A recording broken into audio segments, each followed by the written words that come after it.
लिंग पुराण के अंतर्गत वर्णन किया, स्कंद पुराण में वर्णन किया गया कि बेलपत्री का जो एक एक पत्ता है और उस पत्ते की जो रेखाएं हैं, बेलपत्री के पत्ते में जो लाइनें बंधी होती है, आप दर्शन कर रहे होंगे, तो जितनी रेखाएं हैं, तो कहा ये भगवान शिव की जितनी अर्धांगिनियां, आपको पहले भी कथा में कहा, शंकर भगवान के 51 धर्म पत्नियां, 50, उमा, चंद्रघंटा, कुष्मांडा, कात्यायनी, स्कंदा, ये जितनी पहले हुई और अपने प्राणों को त्यागते त्यागते त्यागते त्यागते फिर पार्वती के रूप में जो प्रकट हुई, तो कहा मध्यस्थ जो बेलपत्र का भाग है, बीच की जो पत्ती है, ये भगवान शंकर की जो धर्म पत्नियां हुई हैं, वह भाग माता स्वयं जगज्जननी जगदम्बा पार्वती उस मध्य भाग में विराजमान होती है, उस बेलपत्री के मध्य भाग। बेलपत्री के मध्य भाग में स्वयं जगजननी जगदम्बा अंबा माता पार्वती विराजमान हो जाती है। फिर कहा इस बेलपत्री का अगली जो पत्ती है, दूसरे नंबर की,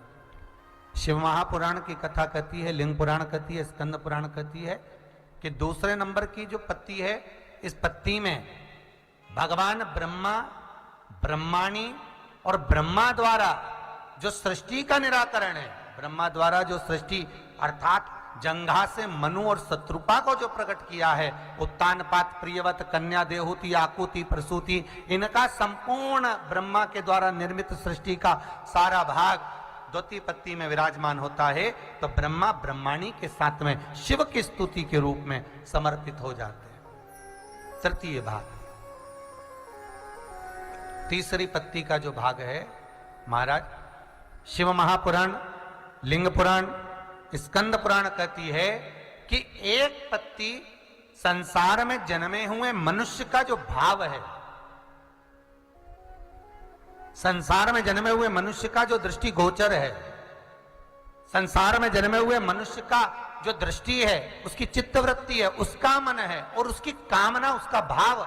तृतीय पत्ती में विराजमान होता है, जो भगवान शिव को समर्पित होता है। अब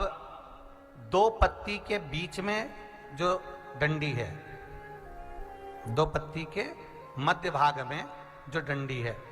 तो लिंग पुराण कहती है, स्कंद पुराण कहती है, पद्म पुराण वर्णन करती है कि एक पत्ती और दो पत्ती के बीच में जो मध्य में डंडी है, इसमें 33 कोटि देवता भगवान शंकर की आराधना करने के लिए मध्यस्थ विराजमान होते हैं, मध्यस्थ विराजमान। और महाराज